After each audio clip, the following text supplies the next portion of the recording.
Hello મિત્રો, મારું નામ છે ડૉક્ટર સંતોષ હિંગુ અને આજે આપણે ઘૂંટણમાં થતા મોસ્ટ કોમન આર્થ્રોસ્કોપી ઓપરેશન એટલે કે એસીએલ રિકન્સ્ટ્રક્શન વિશે સંપૂર્ણ માહિતી મેળવીશું. ઘૂંટણમાં ડાયનેમિક સ્ટેબિલાઇઝર તરીકે બે ક્રુશિયેટ લિગામેન્ટ્સ હોય છે, જેમાં આગળ હોય છે એને એસીએલ કહેવાય છે અને પાછળ હોય છે લિગામેન્ટ એને પીસીએલ કહેવામાં આવે છે. એસીએલ યુઝ્યુઅલી એની જાડાઈ 7 થી 8 mm હોય છે અને પીસીએલની જાડાઈ 13 થી 14 mm હોય છે. એટલે યુઝ્યુઅલી જ્યારે પડવામાં આવે છે ત્યારે ઘૂંટણની જો એક પગ પર વજન આવે અથવા ઘૂંટણની ટોર્ઝન મુવમેન્ટ એટલે કે ત્રાંસી મુવમેન્ટ થવાથી એસીએલ લિગામેન્ટની ઇન્જરી થતી હોય છે, જે રોડ ટ્રાફિક એક્સિડન્ટમાં પડવાથી અથવા સ્પોર્ટ્સ પર્સન જેવા કે હાઈ વેલોસિટી સ્પોર્ટ્સ ઇન્જરી એટલે કે ફૂટબોલ રમતી વખતે અથવા ક્રિકેટ રમતી વખતે થવાની સંભાવના વધારે.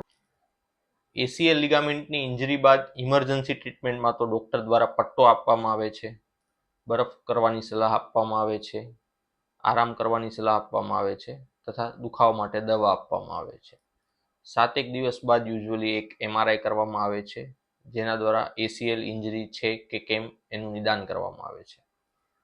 જો આપને એસીએલ ઇન્જરીનું કમ્પ્લીટ ટેર અથવા હાઈગ્રેડ પાર્શિયલ ટેર હોય તો તેમાં યુઝ્યુઅલી આપમેળે રૂઝાન આવતી નથી.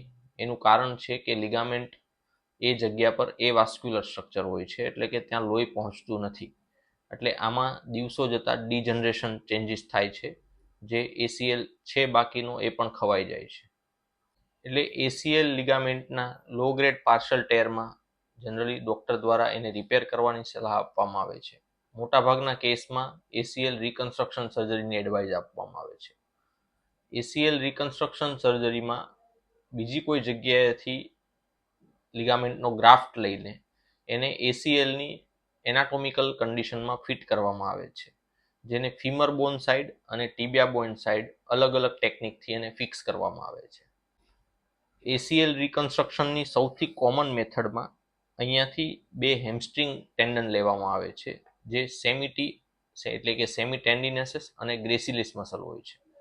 તેને 2 કે 3 વાર વાળીને એક સમકક્ષ એસીએલને એક ગ્રાફ્ટ બનાવવામાં આવે છે, જેને યુઝ્યુઅલી ફીમર સાઇડ અને પછી ટીબિયા સાઇડ એને ફિક્સ કરવામાં આવે છે. આ સર્જરીને આર્થ્રોસ્કોપિક એસીએલ રિકન્સ્ટ્રક્શન કહેવામાં આવે છે અને આ એક દૂરબીનથી થતી ઘૂંટણની લિગામેન્ટ ઓપરેશન છે. ઘણા કિસ્સાઓમાં એસીએલને એક ડે કેર સર્જરી કન્સિડર કરવામાં આવે છે, એટલે કે સવારે એડમિટ થઈને ઓપરેશન કરીને દર્દીને સાંજ સુધી રજા આપવામાં આવે છે અને અમુક સેન્ટરોમાં એમાં 1 કે 2 દિવસ દાખલ રાખવામાં આવે છે. આ ચોઇસ સર્જન અને પેશન્ટની કન્ડિશન પર આધારિત હોય છે.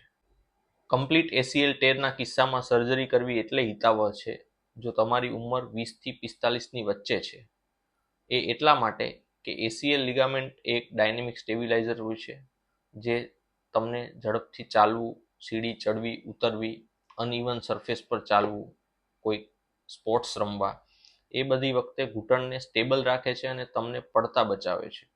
એટલે ઓપરેશન ન કરાવવાના બે નુકસાન હોઈ શકે છે.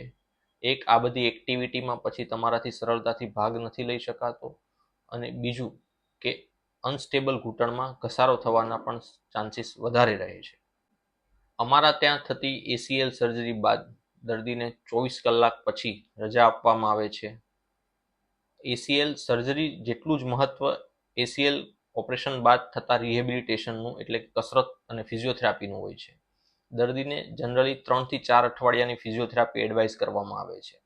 પ્રથમ સપ્તાહ દરમિયાન દર્દીને પટ્ટા સાથે વોકર લઈને એ પગ નીચે ન મૂકવાથી ચાલવાની સલાહ આપવામાં આવે છે. 1 અઠવાડિયા બાદ દર્દી પટ્ટા સાથે પૂરતું વજન લઈને ચાલી શકે છે. આ ઉપરાંત ઘૂંટણ વાળવાનું ક્રમશઃ પહેલા અઠવાડિયે 60 ડિગ્રી, પછી 90 થી 100 ડિગ્રી અને ત્રીજા અઠવાડિયાથી 100 થી વધારે ડિગ્રી વાળવાની કસરત કરાવવામાં આવે છે. દર્દીને 1.5 મહિનો પટ્ટો પહેરવાની સલાહ આપવામાં આવે છે. 1.5 મહિના પછી એ બાઇક ચલાવી શકે છે અને પોતાના રૂટીન બધા જ કામ કરી શકે છે. આ ઉપરાંત 3 મહિને તે જીમ જઈ શકે છે અને બધી સ્પોર્ટ્સ એક્ટિવિટીમાં ભાગ લઈ શકે. તો આ વિડીયોમાં આપણે એસીએલમાં થતી ઈજા અને તેની સારવારની તમામ માહિતી કવર કરવાની કોશિશ કરેલી છે. આ ઉપરાંત જો તમારે કોઈ સવાલ હોય તો તમે સ્ક્રીન પર આપેલા નંબર પર અમને પૂછી શકો છો અને વોટ્સએપ પર તમારા રિપોર્ટ પણ મોકલી શકો છો. Thank you.